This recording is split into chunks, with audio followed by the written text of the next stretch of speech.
बिस्मिल्लाहिर्रहमानिर्रहीम। अस्सलाम वालेकुम नाज़रीन, आप यूट्यूब चैनल देख रहे हैं। मैं इमरान खान हूँ। एक तो इश्तिहारबाजी गवर्नमेंट की, उसको रिपोर्ट करेंगे कि अभी तुर्की का दौरा शुरू भी नहीं हुआ और एक दौरे के ऊपर इतने बड़े बड़े पूरे पूरे सफ़े के इश्तिहारात। इसमें बात करेंगे बिजली की कीमत में फिर इजाफा कर दिया गया। हर चौथे दिन ये हुकूमत इजाफा कर देती है, ये खबर आपको देंगे। और साथ ही साथ तवानाई का बहरान इतना शदीद क्यों है, वो क्या वजह है कि ये बहरान टल नहीं रहा, ये भी आपको मैं बताता हूँ। और उसमें किसका कितना हिस्सा है वो भी आपको बताऊंगा और सबूत के साथ। राणा सनाउल्लाह बहुत बुरी तरह फंस गए हैं, लेकिन इमरान खान साहब का एक बयान के लॉन्ग मार्च के अंदर जो है वो असला मौजूद था। इसकी हकीकत क्या है ये भी आपको बताते हैं। और ब्यूरोक्रेसी पर ख़जाना और नवाजिशें और अनायतें वो कैसे ये हुकूमत कर रही है आपके सामने रखेंगे। और डिफरेंट चीज़ें हैं, हज की कीमत कितनी मुकर्रर हुई है, कितने में अब हज होगा और किस तरीके से इस इम्पोर्टेड हुकूमत ने इस मामले को किया है ये भी आपको बताते हैं। और इसराइल को तस्लीम करने के लिए इमरान खान पे कितना दबाव था ये खबर भी। लेकिन सबसे पहले नवाब शेर वसीर ये अपने इलाके में वापस गए हैं और ये एक मुनहरिफ रुकन है जिन्होंने पाकिस्तान तहरीक इंसाफ को छोड़ा था। वैसे नॉर्मली लोटा कहते हैं, लेकिन क्योंकि तहरीक इंसाफ को छोड़ा है, अगर नून लीग को छोड़े तो लोटा होता है, तहरीक इंसाफ को छोड़े तो मीडिया की ज़बान में मुनहरिफ रुकन कहा जाता है, ज़रा इज्जत से नाम लिया जाता है। तो वो जो मुनहरिफ रुकन है नवाब शेर वसीर, ये अपने इलाके में जब गए हैं तो इनके खिलाफ शदीद नारेबाजी हुई, लोटा लोटा लोगों ने इनको कहा और बहुत बड़ी तादाद में लोग इकट्ठे हो गए। इनके पोस्टर्स फाड़ कर फेंक दिए सड़कों पे और नौजवान और बुजुर्ग सब इनके खिलाफ लोटा लोटा के नारे लगाते रहे। फिर पुलिस आई और पुलिस ने गिरफ्तारियां करना शुरू कर दी। कुछ नौजवान गिरफ्तार हुए, उनकी मैंने वीडियो देखी है।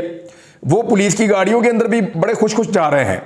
यानी इन्होंने जो मौजूदा इंपोर्टेड हुकूमत है उन्होंने नौजवानों के दिलों से गिरफ्तारी का डर या खौफ निकाल दिया है, जो कुछ उनके साथ गुज़िश्ता चंद दिनों में या एक हफ्ते के अंदर किया गया है। तो नौजवान पाकिस्तान तहरीक इंसाफ का झंडा पकड़ गए और वो गाड़ी के अंदर जो है वो बैठे हुए आपस में बातें कर रहे हैं और पुलिस स्टेशन की जानिब गाड़ी जा रही है।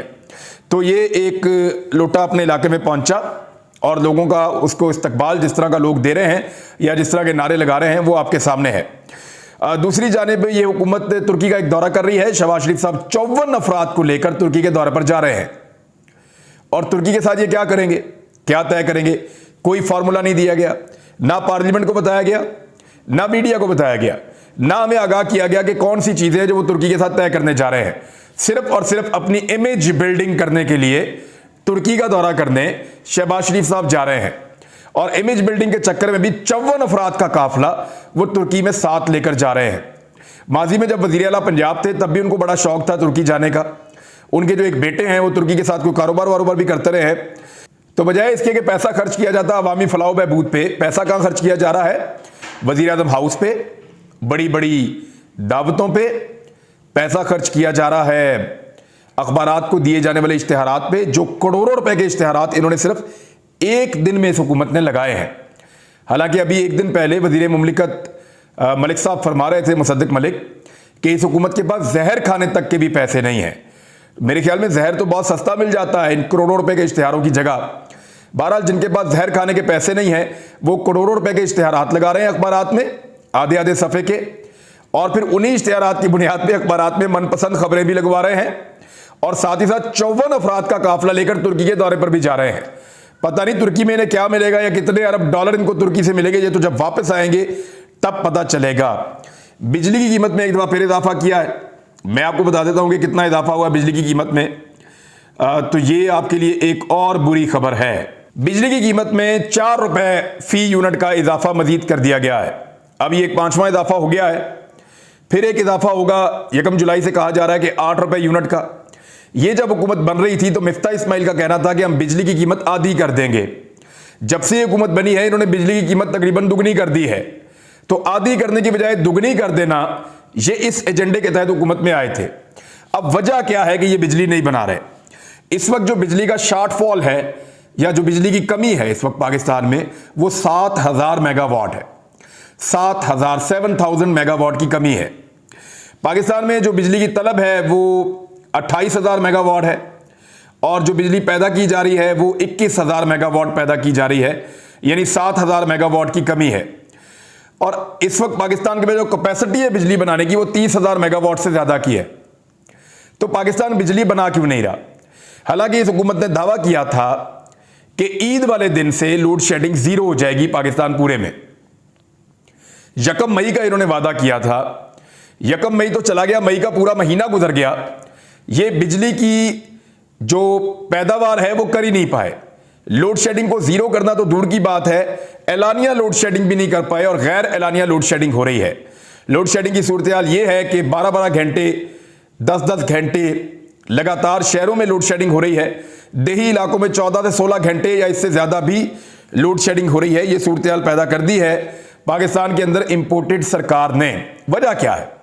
वजह वही है जो इमरान खान ने आपको बताई थी कि नवाज शरीफ ने और शहबाज शरीफ साहब ने अपने अपने कमीशनों के लिए जो बिजली के कारखाने लगाए थे वो बहुत महंगे थे और उनके साथ ऐसे मुआहदे किए थे कि आने वाले वक्त में बिजली और महंगी होती चली जाएगी और हर गुजरते दिन के साथ बिजली को महंगा होना था। इतने महंगे मुआहदे इन्होंने कर दिए जो बिजली के कारखाने लगाए उसके अंदर कि वो बिजली आम सारिफ खरीद ही नहीं सकता था। पाकिस्तान तरीके इंसाफ की हुकूमत कैसे भी पैसे बचाकर, यानी वो स्विमिंग पूल नहीं बना रहे थे, वजीर आजम हाउस में खाबे नहीं चल रहे थे, इस तरह के दौरों के ऊपर इतना खर्चा नहीं हो रहा था, अखबारात को एक्स्ट्रा इश्तिहारात नहीं दे रहे थे, इतने बड़े बड़े प्रोटोकॉल और कॉन्वेज नहीं थे, इतने सारे कैंप हाउसेज नहीं थे, ये सारा कुछ वो नहीं कर रहे थे। तो वो जो कर रहे थे वो पैसा बचाकर पब्लिक को सब्सिडी दे रहे थे। उस सब्सिडी से उन्होंने बिजली की कीमत को कंट्रोल किया हुआ था और बिजली प्रोवाइड भी कर रहे थे। यानी 1 घंटे की भी लोड शेडिंग पाकिस्तान तरीके इंसाफ के दौर में नहीं थी। लेकिन इन पौने 2 महीनों के अंदर ऐसी तबाही फेरी इस सरकार ने और ऐसी बर्बादी फेरी इस इंपोर्टेड सरकार ने कि अब वो बिजली बना ही नहीं पा रहे। ना सिर्फ महंगी करते जा रहे हैं बल्कि बना ही नहीं पा रहे, जबकि पेट्रोल की कीमतें बहुत ज्यादा बढ़ा दी हैं और आने वाले दिनों में मजीद बढ़ाने वाले हैं। तो ये है असल नाअहली कि इन्हीं का बनाया हुआ बोझ आज इन्हीं के कांधों पर डल गया है और वो पब्लिक को बिजली के लिए तरसा रहे हैं।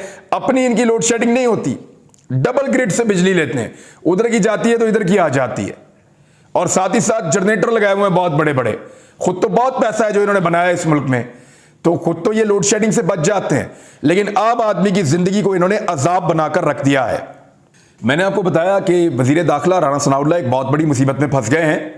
तफसीलात के मुताबिक वजीर दाखिला राणा सनाउल्लाह के खिलाफ मंशियात का जो मुकदमा था जिसमें मंशियात उनसे बरामद की गई थी, इंसदाद मंशियात की अदालत ने वजीर दाखिला राणा सनाउल्लाह को फर्द जुर्म के लिए तलब कर लिया है और 25 जून को फर्द जुर्म आयद की जाएगी और केस को मुकर्रर कर दिया गया है।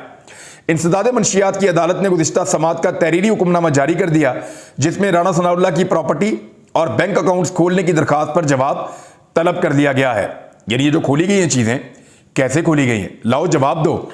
ये तो चीज़ें सरकार ने बंद की थी और तहरीर फैसले में कहा गया है कि राणा सनाउल्लाह की मुस्तकिल हाजिरी माफी की दरखास्त पर वकला अपने दलाइल ने राणा सनाउल्लाह के शरीक मुलजिमान ने फर्द जुर्म आयद ना करने की दरखास्तों को वापस ले लिया है और अदालत ने दरखास्तों को वापस लेने की बुनियाद पर मुस्तरद कर दिया है।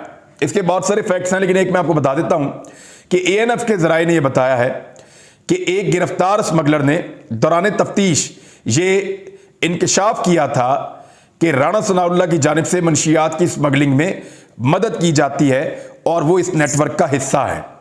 लिहाजा राणा सनाउल्लाह साहब टेक्निकली अभी इस मामले में फंसे हुए हैं, लेकिन अब वो साबका हुकूमत या पाकिस्तान तरीके इंसाफ के कारकुनों के ऊपर फौजदारी मुकदमात करवाना चाहते हैं। और इमरान खान साहब का ये बयान कि जो लोग बहुत मुश्किल से इस्लामाबाद पहुंचे थे उनके पास हथियार भी मौजूद थे, जो शुरका थे लॉन्ग मार्च के, तो इससे हालात मजीद खराब हो सकते थे, इसलिए मैं वापस चला गया। बात ठीक है। देखिए हर एक की गाड़ी में हथियार होता है आजकल, राणा सनाउल्लाह की गाड़ी में भी हथियार है। हजारों वकील ऐसे हैं पाकिस्तान में जिनकी गाड़ियों के अंदर हथियार है। सहाफी तमाम पाकिस्तान के जितने बड़े सहाफी उन तमाम की गाड़ियों के अंदर हथियार है और हम सबके पास लाइसेंस वाले हथियार होते हैं, क्योंकि पुलिस हमें प्रोटेक्शन देने में, हमारी हिफाजत करने में पाकिस्तान में नाकाम रही है। हमें पाकिस्तान के कानून नाफिज करने वाले इदारों पर एतबार नहीं है, इसलिए पाकिस्तान में लोगों की एक बहुत बड़ी तादाद, खास तौर पे खैबर पख्तूनख्वा में तो ये कल्चर भी है, वो लोग अपने साथ गाड़ी में हथियार रखते हैं। तो लगभग जो लॉन्ग मार्च के साथ काफिला आ रहा था, तलाशियां ले लेके तो नहीं ला सकते थे, मुमकिन है लोगों के साथ हथियार हो, और जब आप किसी का सर फाड़ देंगे और जब आप उसको लगातार मारेंगे, जब आप उसके बाद ब्रूटल टॉर्चर करेंगे, तो मुमकिन है कोई आदमी गोली चला दे और गोली चलने की सूरत में क्या सूरत हाल पैदा हो जाएगी, जैसी मॉडल टाउन में हुई थी। तो एक अक्लमंद लीडर हमेशा उससे अवॉइड करेगा।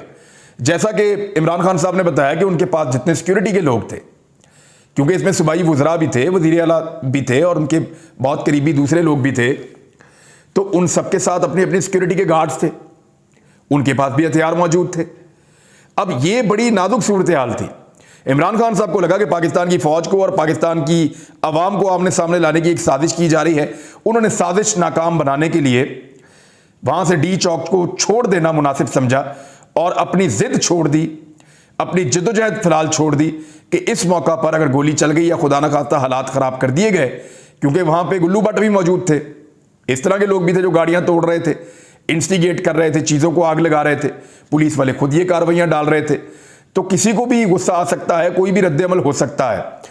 लिहाजा इमरान खान ने अकलमंदी का फैसला किया था, लेकिन उनके इस बयान को उनके खिलाफ एक गवाही के तौर पर इस्तेमाल करने की कोशिश की जा रही है। इमरान खान साहब ने अपने दौर में कुछ कवानीन बनाए थे और कुछ रूल्स बनाए थे जिनको कहते थे कि ब्यूरोक्रेसी के हवाले से जो है वो सिविल सर्विस रूल्स थे। अब ये जो रूल्स बनाए थे इनको मनसूख कर दिया है मौजूदा इंपोर्टेड सरकार ने। ये रूल्स क्या थे, जरा ये सुन लें। इनमें यह था कि ब्यूरोक्रेसी को जो नाअहल अफसरान हैं उनसे पाक किया जाएगा और सिविल सर्वेंट जो है उनको जबरी रिटायरमेंट भी इसके अंदर शामिल कर दी गई थी। ये 2020 में रूल्स बनाए गए थे, जनवरी 2021 में जारी किए गए थे। इन रूल्स से मुतालिक उस वक्त की हुकूमत का दावा था कि इसका मकसद यह है कि मुजरिमाना गफलत बरतने वाले, काम ना करने वाले, रिश्वत लेने वाले, लोगों को परेशान करने वाले और काम में रुकावट डालने वाले जो अफसरान हैं उन सारों को रियासती इदारों से अलग कर दिया जाए और ऐसे अफसरान को रिटायर कर दिया जाए। इसके लिए ये रूल्स बनाए गए थे, लेकिन मौजूदा इंपोर्टेड सरकार को तो ऐसे लोग बहुत सूट करते हैं जो काम ना करें, काम में रोड़े अटकाएं, रिश्वत लें, तंग करें अवाम को, क्योंकि अवाम को तंग करके तो ये हुकूमत करते हैं। इनका तो अंग्रेजों वाला फार्मूला है। लिहाजा इन्होंने आते ही वो रूल्स खत्म किए और तमाम ब्यूरोक्रेसी के ऊपर एक बहुत बड़ी अनायत और एक बहुत बड़ी नवाजिश इन्होंने कर दी है। हज के हवाले से खबर है वो मैं आप तक पहुंचा देता हूं। हुकूमत ने जो हज की कीमत मुकर्रर कर दी है या जो पैसे मुकर्रर किए हैं कि कितने में ये हज होगा, मंगल को इन्होंने ब्रीफिंग दी और बताया कि हज की जो कीमत है वो पहले 9.5 लाख बताई जा रही थी, अब 10 लाख रुपए से ज्यादा कर दी गई है। यानी 10 लाख रुपए से ज्यादा पाकिस्तान में हज होगा और 10 लाख रुपए का करके यानी 4.5 लाख से उठा के पहले ले गए 10 लाख से ऊपर और अब उसमें से 1.5 लाख की सब्सिडी दे रहे हैं।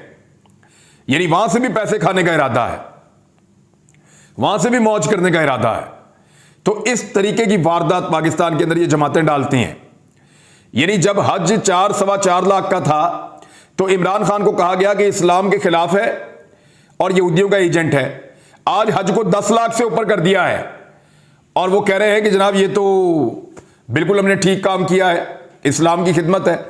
तो ये जमीयत उलमा इस्लाम फजल रहमान ग्रुप के लोग हैं जो इसके वजीर हैं, मुफ्ती अब्दुल शकूर।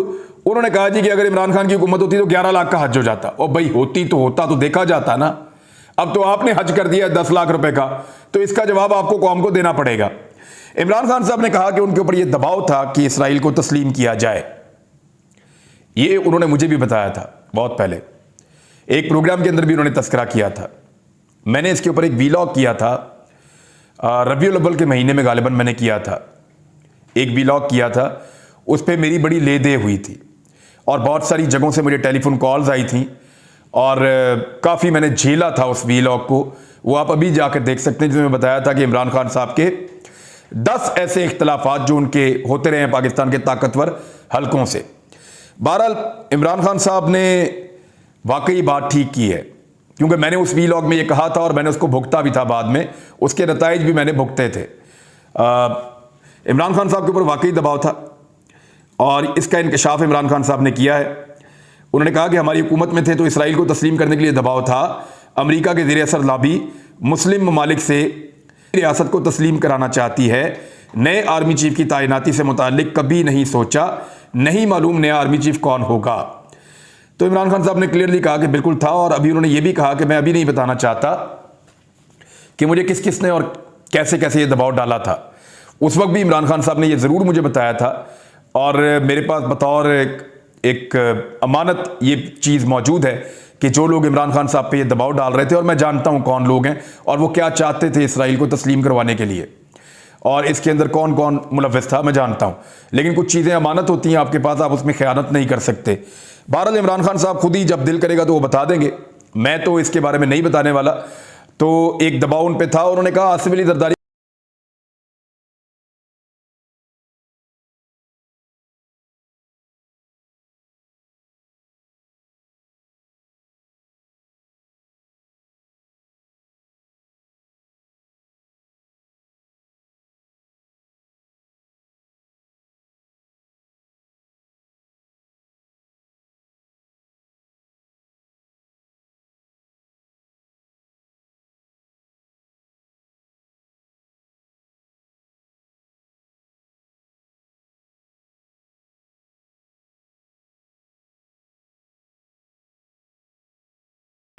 उन्होंने पाकिस्तानी सहाफ़ियों के खिलाफ मुकदमात पर अपने बयान में कहा है कि पाकिस्तान में सहाफ़ियों के खिलाफ मुकदमात ख़त्म किए जाएं और सहाफ़ियों को फ़राइज़ की अदायगी पर गिरफ्तार करने और निशाना बनाने से गुरेज किया जाए।